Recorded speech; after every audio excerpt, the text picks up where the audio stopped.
The land of Israel languished under Philistine oppression.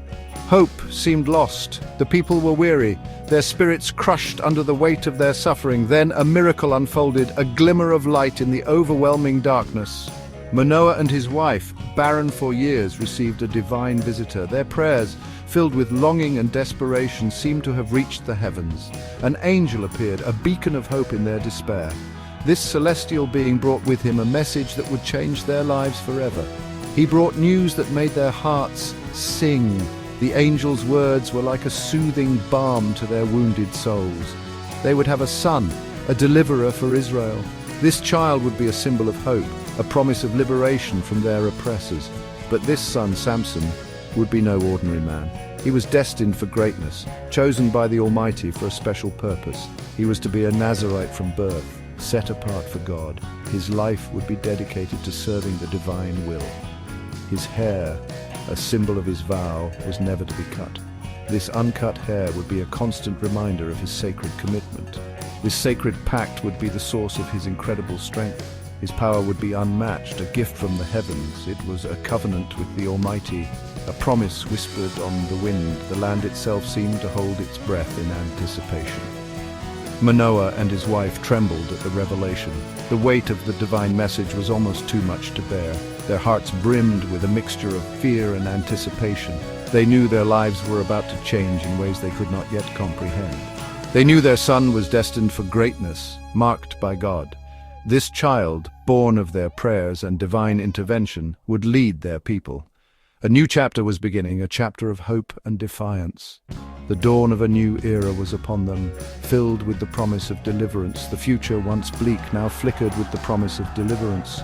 The light of hope had pierced through the darkness, heralding a new beginning for Israel. Samson grew, becoming a man of immense strength and unparalleled courage. From a young age, it was clear that he was destined for greatness, and the Spirit of the Lord stirred within him, guiding his actions and filling him with divine purpose. He was a force of nature, raw and untamed, his presence commanding respect and awe from all who encountered him. His strength was legendary, a testament to his sacred vow as a Nazirite, dedicated to God from birth. Yet his heart yearned for connection, for a love that matched his intensity. He sought companionship, someone who could understand the depths of his soul. One day, Samson journeyed to Timnah, a Philistine city, driven by a desire to explore beyond his familiar surroundings. There he saw a woman, her beauty captivating his heart instantly. She was unlike anyone he had ever seen. He desired her as his wife, much to the dismay of his parents, who feared the union with a Philistine woman. But Samson was headstrong, driven by his desires and determined to follow his heart, regardless of the consequences. At the wedding feast, Samson, full of confidence and mischief, posed a riddle to the Philistine men, challenging their intellect and cunning. He wagered 30 linen garments and 30 sets of clothes, a king's ransom, confident in his own cleverness and the impossibility of solving his riddle. The riddle, born from his encounter with a lion, was a testament to his courage and wit.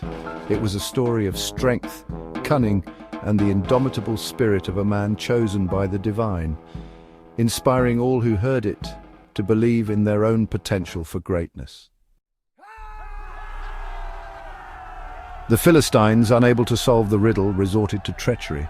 They threatened Samson's wife, coercing her into betraying her husband's trust. They whispered promises in her ear, preying on her fear. With tears streaming down her face, she succumbed to their pressure.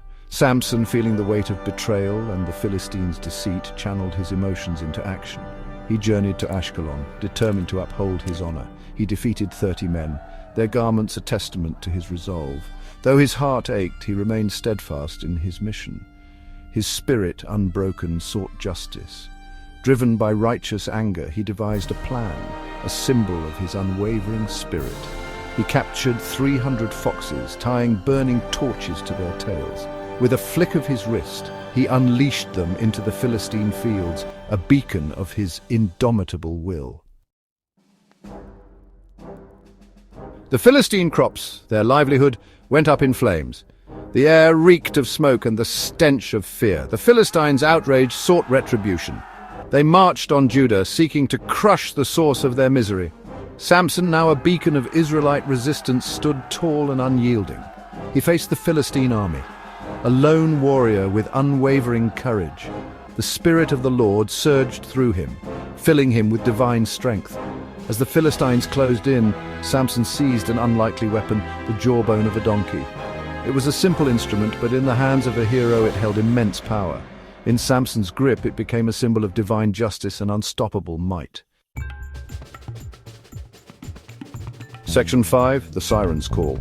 Word of Samson's exploits spread like wildfire. He became a legend, a symbol of hope against Philistine oppression. His name was on everyone's lips, spoken with admiration and respect, yet even the strongest heart has its moments of vulnerability. Samson, despite his incredible strength, was human and felt the allure of beauty. He was drawn to the promise of love and connection. It was in the valley of Sorek that he met Delilah. Her beauty was captivating, her voice enchanting. He was inspired by her charms, his heart moved by her presence. Section 6. Whispers in the Night. The Philistine rulers, desperate to break Samson's spirit, saw an opportunity in Delilah. They approached her with a proposition: discover the secret of his strength, and unimaginable riches would be hers. Delilah, tempted by their offer, agreed. She would use her charms, her cunning, and her feminine wiles to extract Samson's secret. She began her game, showering him with affection one moment and feigning concern the next. Night after night, she would coax him, her voice a soft whisper in the darkness. She pleaded with him to share his secret, to trust her with his heart. "What is the source of your great strength?" she would ask, her eyes wide with feigned innocence. Section 7. The Price of Trust. Samson, driven by his deep love, initially resisted. He offered her explanations, tests of her loyalty. He told her his strength would leave him if he were tied with fresh cords or if his hair were weaved into a loom. Each time, Delilah, influenced by the Philistine lords, tested his trust. She would bind him as he slept and then call out, "Samson, the Philistines are upon you." And each time, Samson would break free, his love for Delilah giving him strength. But Delilah was persistent. She chipped away at his resolve, her tears and pleas challenging his defenses. She questioned his love, urging him to prove his devotion to his one true love. Section 8. Strength renewed. Finally, weary of her constant nagging and desperate to prove his love, Samson revealed his secret. "No razor has ever been used on my head," he confessed, "for I have been a Nazirite dedicated to God from my mother's womb. If my head were shaved, my strength would leave me and I would become as weak as any other man." With the truth revealed, Delilah seized her opportunity. As Samson slept, his head cradled in her lap, she summoned a Philistine artisan. His sacred locks, the symbol of his vow, fell to the floor. The Philistines, emboldened by his vulnerability, seized him. They gouged out his eyes, a cruel mockery of his former strength. They bound him in chains, but even in captivity, Samson's spirit remained unbroken. Section 9. A final act of defiance. Samson, blinded and imprisoned, endured their mockery. The once mighty warrior, now reduced to a mere shadow of his former self, was subjected to endless taunts and jeers. His enemies took great pleasure in his suffering, believing they had finally broken the spirit of the man who had once been their greatest threat. He was a shell of his former self, his spirit seemingly broken. The weight of his past actions and the consequences he now faced bore heavily upon him, yet deep within a spark of resilience remained, a glimmer of hope that refused to be extinguished. Yet even in his darkest hour a flicker of defiance remained. This defiance was not just against his captors, but against the very fate that seemed to have turned against him. It was a testament to his unyielding spirit and his unwavering faith. His hair, though shorn, began to grow again, a sign of God's returning favor. This regrowth was more than just a physical change. It was a symbol of renewal, a sign that his strength, both physical and spiritual, was being restored. One day the Philistine lords gathered in the temple of their god Dagon. They were there to celebrate their victory over Samson, to offer thanks to their deity for delivering their enemy into their hands.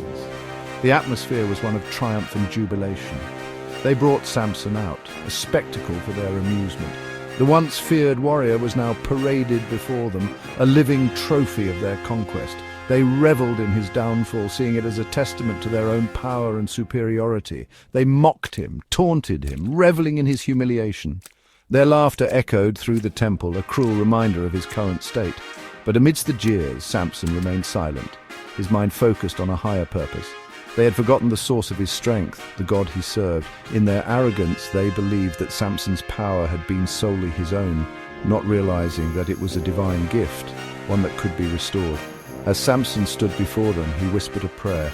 It was a plea for redemption, a call for divine intervention. He sought not just strength, but the chance to fulfill his destiny, to deliver his people from their oppressors. He asked God for one last surge of strength, one final act of defiance. This was his moment of truth, a chance to prove that he was still the chosen instrument of divine will. With a mighty roar, he pushed against the pillars of the temple. The effort was immense, drawing on every ounce of strength he had left. It was a testament to his unbreakable will and his unwavering faith. The temple shook, the ground trembled, the very foundations of the structure began to give way, a physical manifestation of the power that had been restored to him. The Philistine revelry turned to screams as the structure crumbled around them. Their celebration turned to chaos, their triumph to terror as they realized the true extent of Samson's power. Samson, in his final moments, had destroyed their temple, their idol, and their leaders. His sacrifice was complete, his mission fulfilled. In his death, he had achieved a victory greater than any he had known in life. He had redeemed himself, fulfilling his destiny as Israel's deliverer. His legacy would endure, a testament to the power of faith and the strength of the human spirit. His story would inspire generations, a beacon of hope and resilience for all who faced adversity.